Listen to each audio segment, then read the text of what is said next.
It's the 1990s all over again. England are one game away from reaching their first World Cup semi-final in 28 years, while Sweden are on course to emulate their third-place finish in 1994. The Swedes' run to the last 8 has been built on a voracious work ethic coupled with a stifling defense. The Three Lions backline is also heavily fortified, and up front they have the trusty, and perhaps soon-to-be golden, boot of Harry Kane.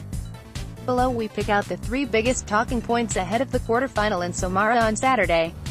To get a feel for the key player battles, read more here. Open play sesame, as intriguing a matchup this may be, don't expect Jogo Bonito. Sweden have scored 3 times in open play, discounting the own goal that helped them to victory over Mexico, and England just twice, the Jesse Lingard stunner against Panama followed by Kane's fortuitous deflection. The pattern of Saturday's game isn't hard to decipher. The Three Lions will retain the ball while Sweden will be happy to soak up the pressure and wait for a chance to spring a direct physical counter. They are comfortable without possession for long periods and average just 297 passes a game, which bettors only Iran and Iceland. Here's another relevant statistic to back that up. The Swedes have cleared the ball 122 times and created 32 chances from open play. England, for all their ball playing out of the back albeit against defensive setups, have managed just 25 opportunities from open play while clearing the ball 54 times. Letting opponents control so much of the game is hardly a fail-proof method for victory, but teams have been wary against England without being overly concerned that they will find the guile to break such tactics down.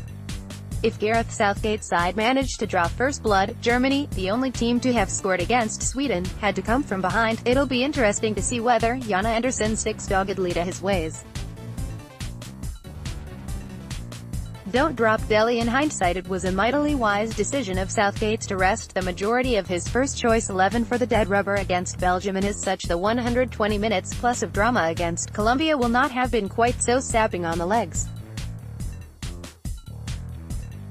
Consequently, only standing injuries should play a role in his team selection, and Ruben Loftus-Cheek for Dele Alli has been one suggestion bandied about.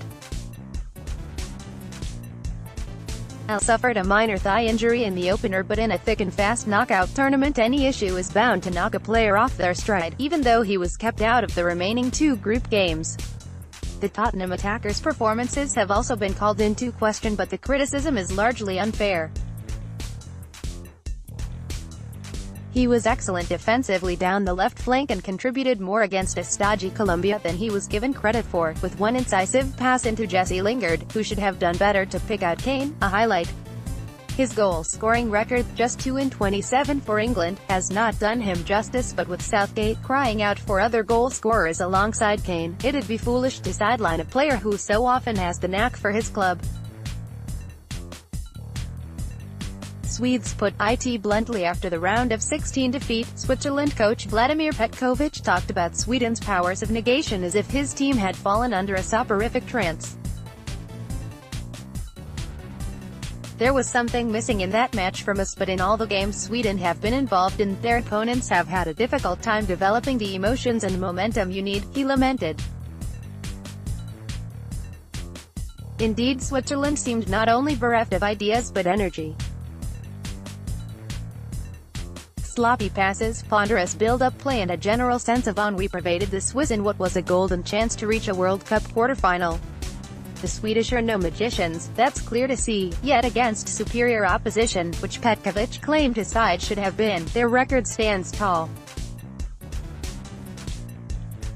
In the qualification stages they beat France at home thanks to a last-gasp goal at Toivonen in goal, the reason that the Netherlands themselves stayed at home. And over 2 legs in the playoffs, they pummeled another international giant in Italy into submission. England have only beaten Sweden in 2 of their last 15 meetings, and their recent feats have moved some former internationals to the type of arrogance that Three Lions supporters are usually accused of. Former midfielder Håkan Mild has claimed England is easy to score against, and are spoilt youths, while Kenneth Anderson, another hero of 1994, doesn't understand how England will be able to score. Southgate has a penchant for motivational speeches and he has a few more killer lines to weave in on Saturday.